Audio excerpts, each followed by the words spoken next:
In the 23rd year of Joash son of Ahaziah king of Judah, Jehoahaz son of Jehu became king of Israel in Samaria, and he reigned 17 years. He did evil in the eyes of the Lord by following the sins of Jeroboam son of Nebat, which he had caused Israel to commit, and he did not turn away from them. So the Lord's anger burned against Israel, and for a long time he kept them under the power of Hazael king of Aram and Ben-Hadad his son. Then Jehoahaz sought the Lord's favor, and the Lord listened to him, for he saw how severely the king of Aram was oppressing Israel. The Lord provided a deliverer for Israel, and they escaped from the power of Aram. So the Israelites lived in their own homes as they had before.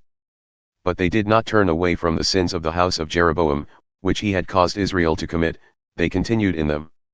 Also, the Asherah pole remained standing in Samaria. Nothing had been left of the army of Jehoahaz except 50 horsemen, 10 chariots, and 10,000 foot soldiers, for the king of Aram had destroyed the rest and made them like the dust at threshing time.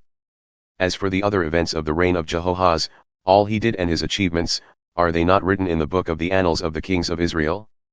Jehoahaz rested with his ancestors and was buried in Samaria. And Jehoash his son succeeded him as king. In the 37th year of Joash king of Judah, Jehoash son of Jehoahaz became king of Israel in Samaria, and he reigned 16 years. He did evil in the eyes of the Lord and did not turn away from any of the sins of Jeroboam son of Nebat, which he had caused Israel to commit, he continued in them. As for the other events of the reign of Jehoash, all he did and his achievements, including his war against Amaziah king of Judah, are they not written in the book of the annals of the kings of Israel? Jehoash rested with his ancestors, and Jeroboam succeeded him on the throne.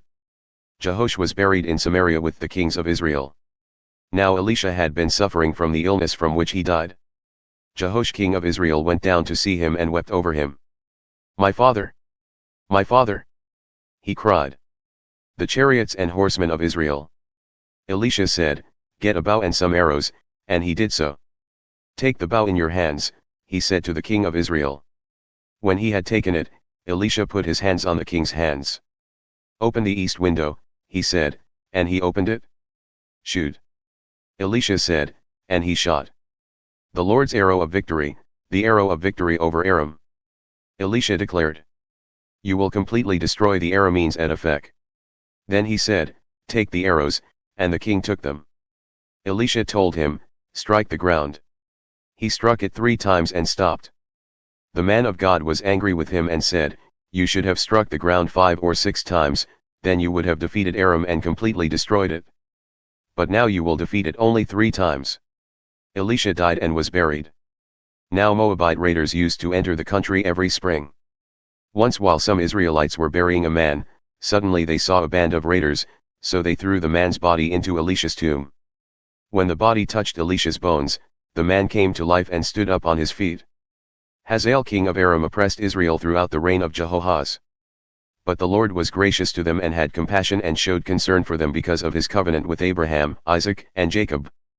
To this day he has been unwilling to destroy them or banish them from his presence.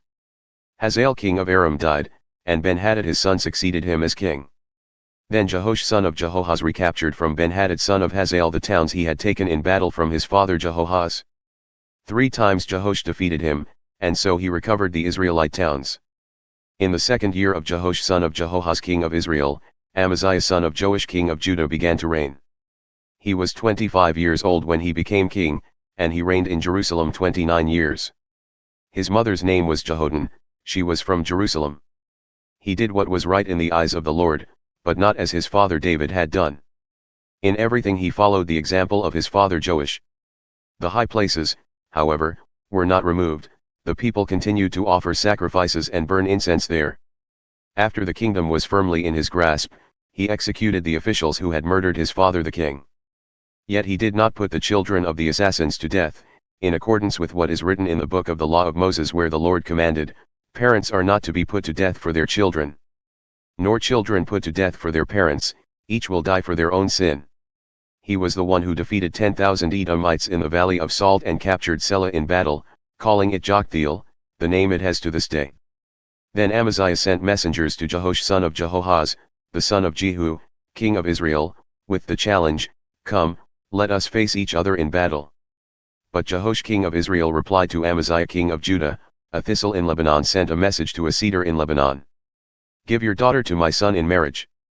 Then a wild beast in Lebanon came along and trampled the thistle underfoot. You have indeed defeated Edom, and now you are arrogant. Glory in your victory, but stay at home. Why ask for trouble and cause your own downfall and that of Judah also? Amaziah, however, would not listen, so Jehoash king of Israel attacked. He and Amaziah king of Judah faced each other at Beth Shemesh in Judah. Judah was routed by Israel, and every man fled to his home. Jehoash king of Israel captured Amaziah king of Judah, the son of Joash, the son of Ahaziah, at Beth Shemesh. Then Jehoash went to Jerusalem and broke down the wall of Jerusalem from the Ephraim gate to the corner gate, a section about 400 cubits long. He took all the gold and silver and all the articles found in the temple of the Lord and in the treasuries of the royal palace. He also took hostages and returned to Samaria. As for the other events of the reign of Jehoash, what he did and his achievements, including his war against Amaziah king of Judah, are they not written in the book of the annals of the kings of Israel? Jehoash rested with his ancestors and was buried in Samaria with the kings of Israel. And Jeroboam his son succeeded him as king. Amaziah son of Joash king of Judah lived for 15 years after the death of Jehoash son of Jehoahaz king of Israel.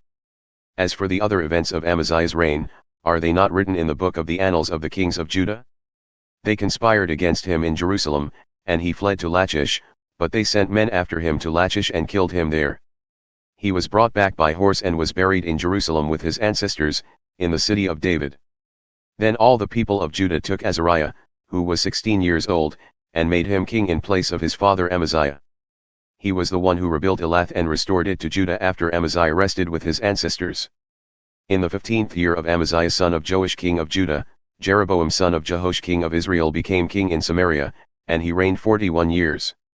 He did evil in the eyes of the Lord and did not turn away from any of the sins of Jeroboam son of Nebat, which he had caused Israel to commit.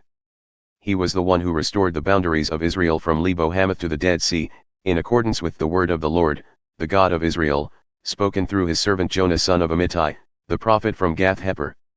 The Lord had seen how bitterly everyone in Israel, whether slave or free, was suffering. There was no one to help them. And since the Lord had not said he would blot out the name of Israel from under heaven, he saved them by the hand of Jeroboam son of Jehoash. As for the other events of Jeroboam's reign, all he did, and his military achievements, including how he recovered for Israel both Damascus and Hamath, which had belonged to Judah, are they not written in the book of the annals of the kings of Israel? Jeroboam rested with his ancestors, the kings of Israel. And Zechariah his son succeeded him as king.